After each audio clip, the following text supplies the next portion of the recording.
just looking back on Dune Part 2, about 6 months after release, Yep. it's been a huge critical and commercial success. You've earned the praise of many major filmmakers in the industry. What are you proudest of now at this point? I'm proudest of the fact that Denis Villeneuve was able to make the unmakeable film. And not only did he make the unmakeable film, he blew it out of the water. Like he just completely, you know, nailed it. And I'm a bit of a hard critic of my own movies. I find it really tough to watch films that I've worked on. In fact, it normally takes me about 10 years, if not longer, to watch a film that I've actually forgotten the day to day. Like it's an emotional journey when you make a film. It's every day is you're fighting for the right for the right light, for the right coverage. You're always the world's against you when you make a film. The sun rises and sets at the wrong time. It sets behind the wrong house, and all things are wrong. I mean, that sounds super negative, but like generally, you've got to kind of make good what's not necessarily coming at you good. From a. So what I love about that is what I love about June Part Two, particularly Part Two, and also in combination with one, is that I'm able to watch the film from start to finish. And if it's on anywhere or if it's on a plane, I sit there and watch it. And I'm like enthralled eating my nuts on a plane, or I'm, at the cinema watching a print. And it's not work for me to do that. It's something where I'm really genuinely able to kind of absorb myself. And so the fact that Denis as a filmmaker is able to transport me is incredible because I'm probably the harshest critic. And that's what I'm the most proud of. I'm most proud of that I was part of, of Denis' film that he made. So yeah, that's what I take away the most.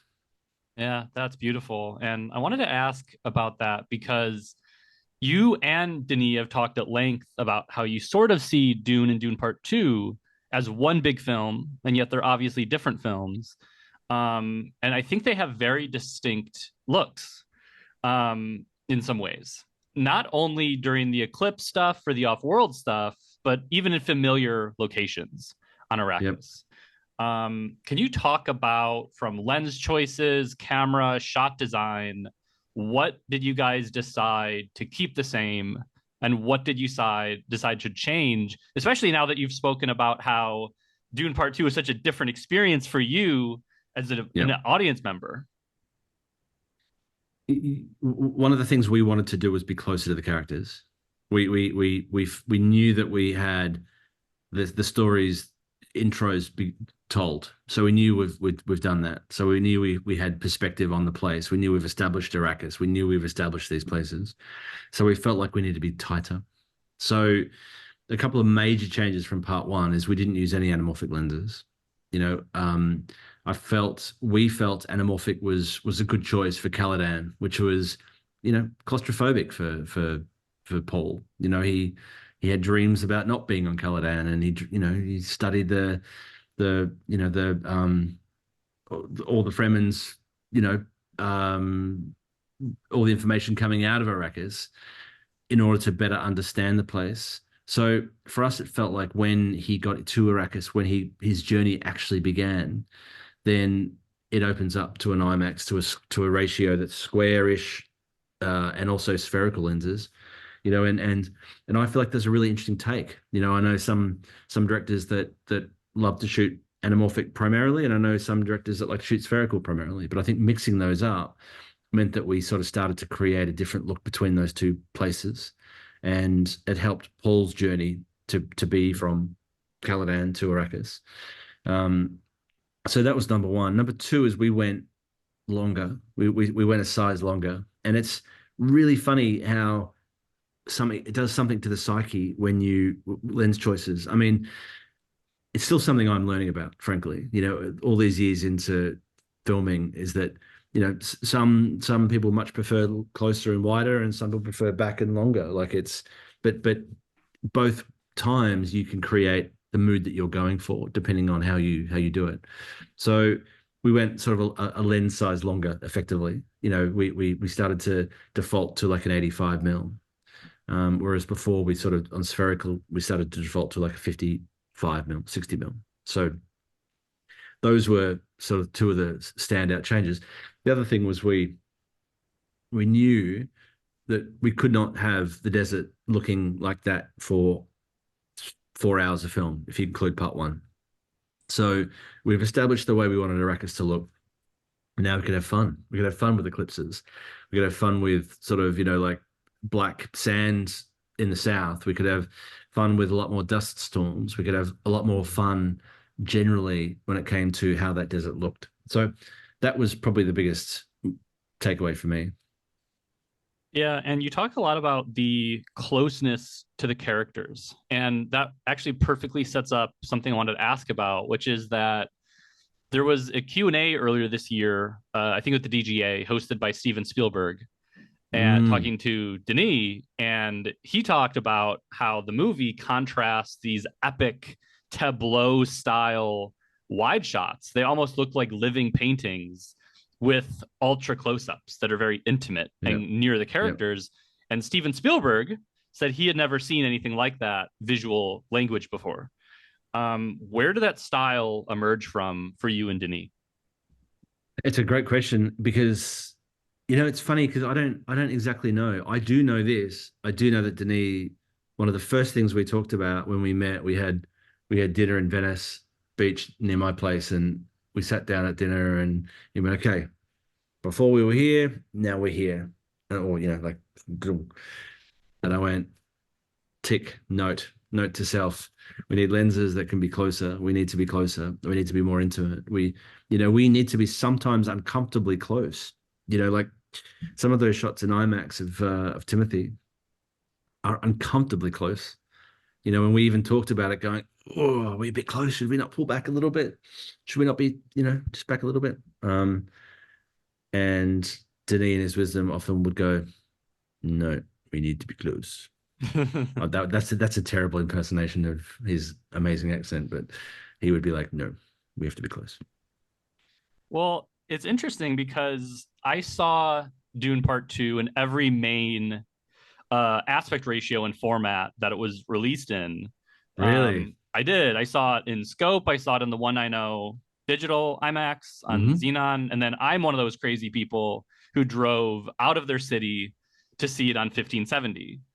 Really? Yeah, well, Chicago closed our 1570 theater, so whenever there's a big 1570 film, I make a little pilgrimage Yeah. to Indianapolis, and I bring it up because it really struck me how all three versions provided, I thought, very distinct, unique experiences. Moments that, in some ways, felt epic in one format might actually feel intimate in another. Not always the stuff you would expect, Yep. because you brought up that idea of in very intense close-ups on Paul, but also like Lady Fenring. Like there's this language that in 143 in some ways almost reminded me of silent film in how the framing operates. Can you talk about your reframing strategy between formats? Yeah, I can because it's something that I'm still again I'm working at as I mature in this business because it's hard enough framing for one frame. It's tricky enough, to frame for one set of lines, but then to try and think about the other ones too. There are some times that are obvious what you need to be doing because you've got a little person at the bottom of the frame, like here, and then you've got a big sandworm at the top of frame, right? So you know that you can't then crop here because you've cropped the top of Paul's head and the bottom. Like it's obvious, right? So you need to go wider for those moments for the 2.4 release. But then for the IMAX release, you can kind of really go and see full top to bottom height, and it could be larger on the screen. And so you're literally staring at the plaque on the teeth of the sandworm, in IMAX. So and you're right. What happens is that when you then go to a 2.4 mix, that might not be quite as impactful because you've got more left and right. Um, it's a real challenge because there's no right answer, and you don't do you can't do options either. You can't go, okay, this takes for IMAX, this takes for 2.4, this takes for 1.0. You need to find a happy medium between those two, and there is a lot of discussion. on set when you're going, oh, should be a bit wider for IMAX, should be a bit wider for that. Like, and I will say this, it's not my most favored discussion. I'd much prefer to be talking about other things. I would much prefer to be framing for one thing.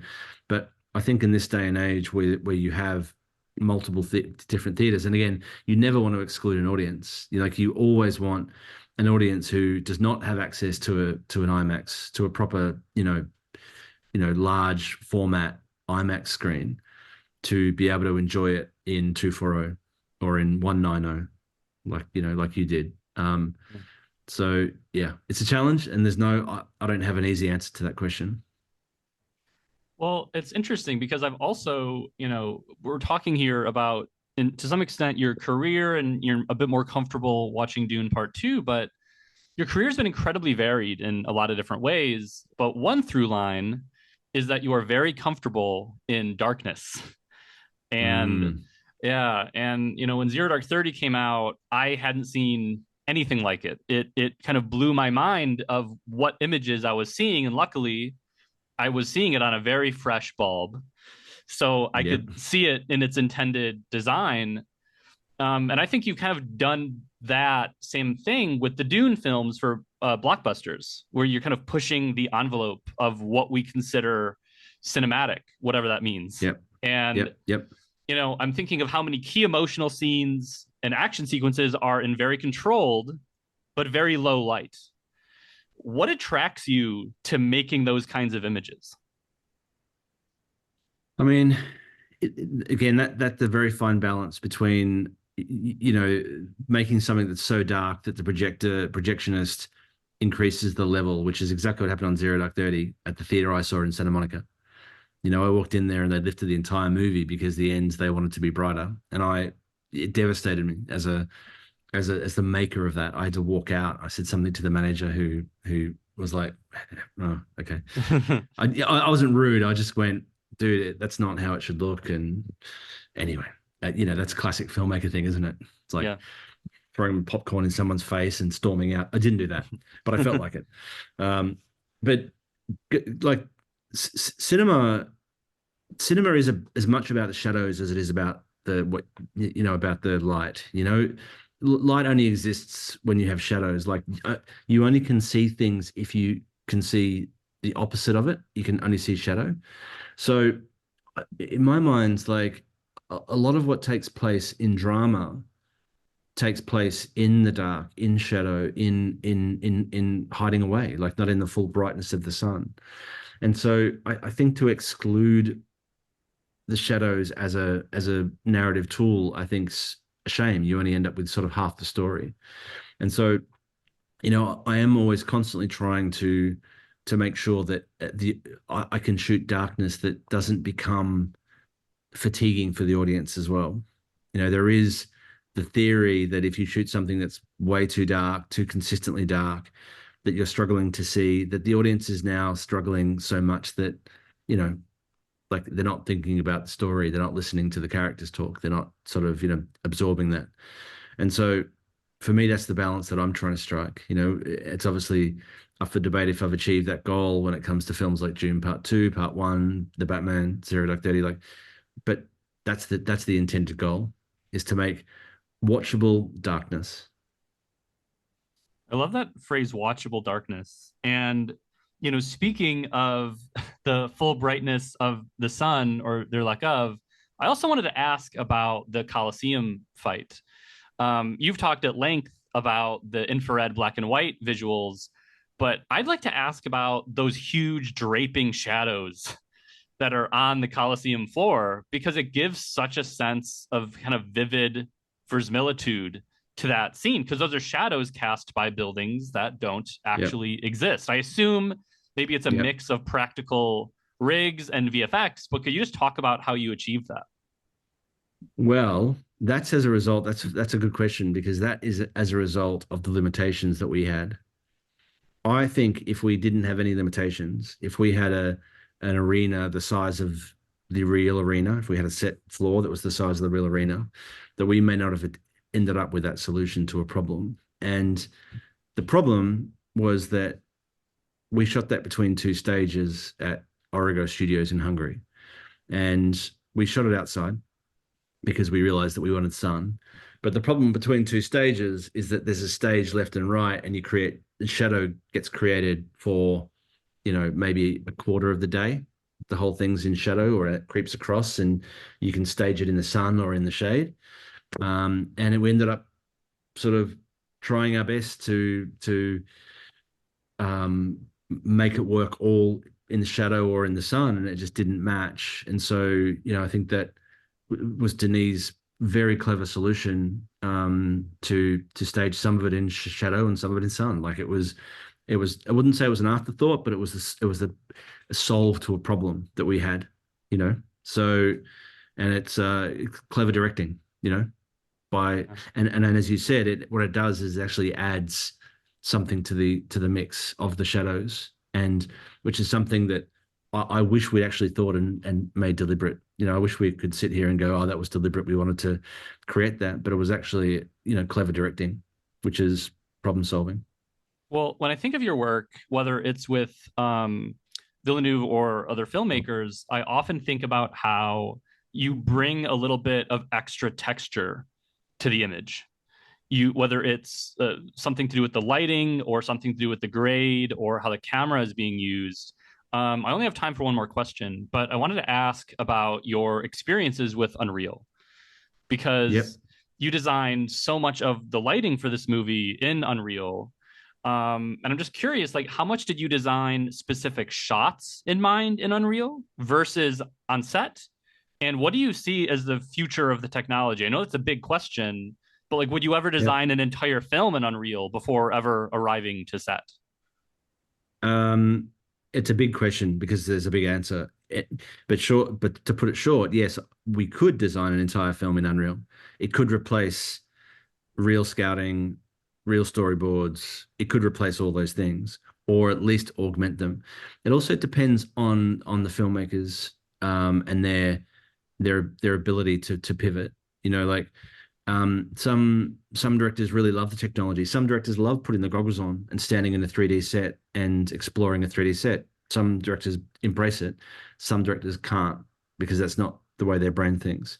And so what Unreal does is it allows another tool to solve a problem that we in the past may have taken us longer to solve. It improves our efficiency effectively.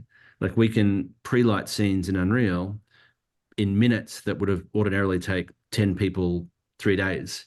And then we can go, oh, that doesn't quite work, but we can tell that story in 10 minutes. It doesn't quite work. So we save time, and by saving time and becoming more efficient, then the results improve. So, it's unlimited what it can do, and whether it's Unreal or another engine, it's the power for filmmaking is incredible. It's just adds to the efficiency of what we do. So, I mean, I'm sort of all in on the technology. I've seen it improve my work. I've seen it improve the work of the films that I've done. I'm pushing cinematographers to own this technology, to really capture it and use it to improve our work, and then bring it to the rest of the film crew, to the designers and to the stunt team. The stunt team on Dune Part Two, like, Lee Morrison was our stunt coordinator on that, and he'd worked very closely with my virtual pipeline technician Tomas Papp at figuring out the size of the cranes that he needed in the middle of the desert. Then he could order the 300-ton rather than the 400-ton, thereby saving thousands of dollars. You know what I mean? Like, he Yeah. could figure out that he could get the shot. Whereas in the old days, I mean, that's 3 years ago, let's say, um, you would probably err on the side of the bigger crane in that sense. So it's providing cost savings and efficiency savings that aren't necessarily able to quantify, on paper and say this is exactly how much we've saved. But I think it's improving. And any filmmaker who's, any production staff that are smart, absolutely embrace this, because they can see how much more efficient it makes the team. Okay, wow. Thank you so much for your answer. Thank you so much for your time today. My Congratulations pleasure. on the film. I think there will be many nominations at the various award groups in the future for you. Thank you so much. Well, I appreciate your time, Brendan. Thanks, mate. Thanks for the good questions too. Oh, yeah. Thank you so much, man. Bye bye.